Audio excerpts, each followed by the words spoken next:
Hello everyone and welcome to the first episode of my new program Surdy in Ireland, the only show where the lies are not made up.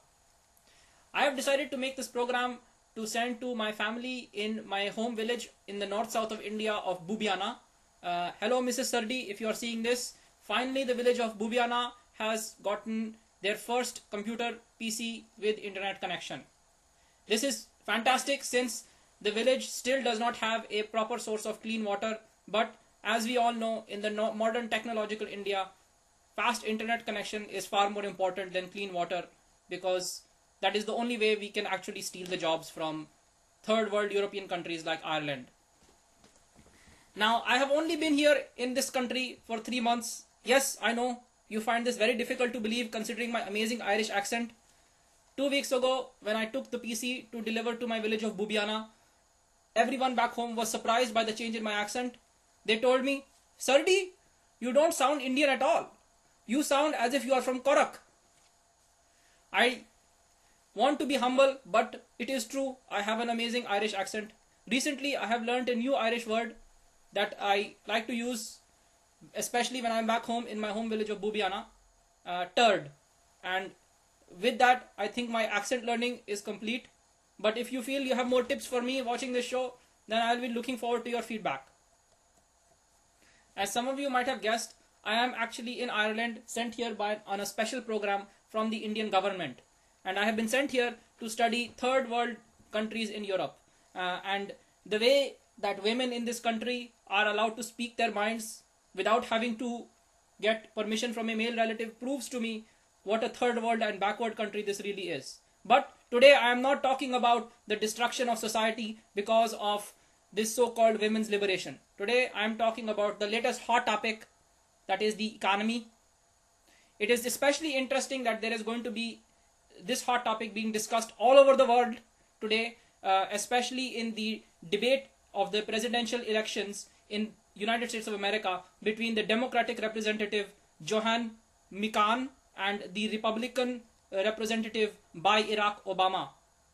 These two candidates will today be discussing their plans to rescue the world economy from the current highs that it finds itself in.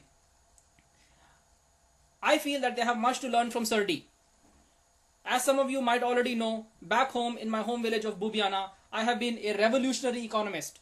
I have developed the economy of my village, and in the last 10 years, from being the 5 millionth poorest village in the country, it has now gone to being the 4,999,876th poorest, thanks to my revolutionary economic timetable.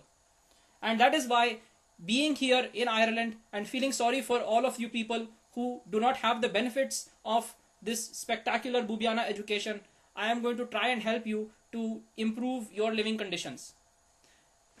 In Bubiana, we have adopted something new, and this is called dung economics, and it is the latest fashion, the latest fad, and the latest development in energy production, which will revolutionize the way the world sees its energy production and the way the world uses electricity.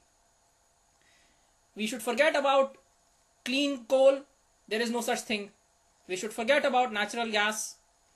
So now I am going to tell you about my 4-point plan, codenamed Dung Economics, which will help you to improve your situation no end. The greatest benefit of dung economics is that it is clean form of energy. There are no emissions of carbon monoxide to pollute the ozone layer. There are no greenhouse gases also, like nitrogen and hydrogen, that are produced by this revolutionary technology. And as those who are almost as intelligent as me amongst you might have guessed by now, this form of economy relies primarily on collecting the dung of cows. Back home in Bubiana, we have used the dung of cows to great effect. First of all, it can be used to produce energy by burning it inside a furnace. This produces a great amount of electricity. I feel this is an ideal economic solution for Ireland because of the third world nature of this country, especially because you have a lot of green grasslands and plenty of rain, making it easy for you to feed your cows and therefore produce lots of cow dung, which can then be used to produce clean energy. The other great benefit of dung economics is that it is completely reusable. The cows can keep producing the cow dung for as long as you need them to, as long as you don't decide to kill them and eat them themselves. Obviously, this will require some sacrifice on the part of the Irish population, and I think it is time you all become vegetarians and consume only chicken. The other great thing about dung economy is that it is cheap to produce. No more paying foreign countries like the Middle Eastern oil barons of Venezuela to sell you their overpriced oil. No more helping Russia to disarm its nuclear weapons.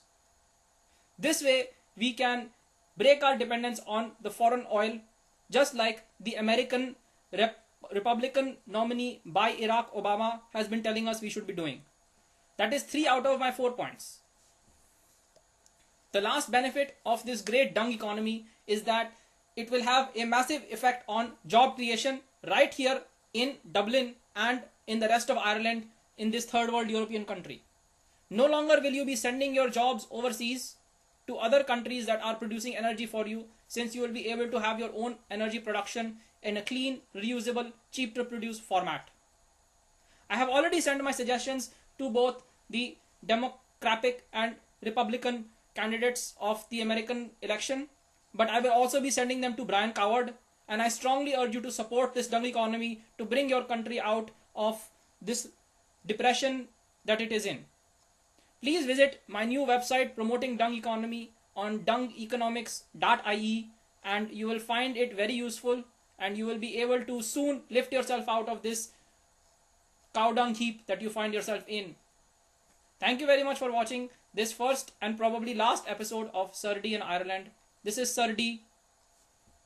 Good luck.